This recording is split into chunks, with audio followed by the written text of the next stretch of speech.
Operation సింధూర్లో భారత సైన్యం విజయవంతం కావాలని బీజేపీ రాష్ట్ర ఉపాధ్యక్షులు ఎన్వీఎస్ఎస్ ప్రభాకర్ ఆధ్వర్యంలో ఉప్పల్ రామంతపూర్లో నరసింహ సుదర్శన హోమాలు నిర్వహించారు.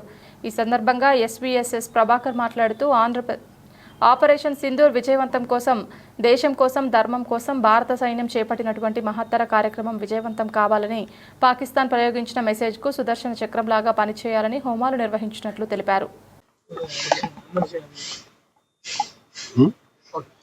దేశం కోసం, ధర్మం కోసం, దేశ పరిరక్షణ కొరకు, ఆపరేషన్ సింధూర్ విజయవంతం కొరకు భారత సైన్యం చేపట్టినటువంటి మహత్తర కార్యక్రమం విజయవంతం కావాలని ఈరోజు మరి సుదర్శన హోమం, నారసింహ హోమంతో పాటు సుదర్శన కవచం యొక్క హోమాన్ని కూడా విజయవంతంగా నిర్వహించడం జరిగింది.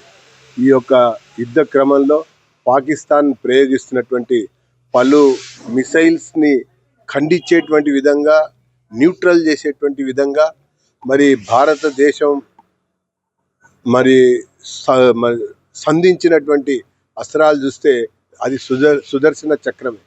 కాబట్టి మన వీర జవాన్ల యొక్క ఆత్మస్థైర్యాన్ని పెంపొందింపజేయడం కొరకు, అలాగే శత్రు నాశనం కొరకు, మరి ఉగ్రవాద నిర్మూలన కొరకు ఈరోజు ఈ యొక్క హోమం చేపట్టామని చెప్పని తెలియజేసుకున్నాం.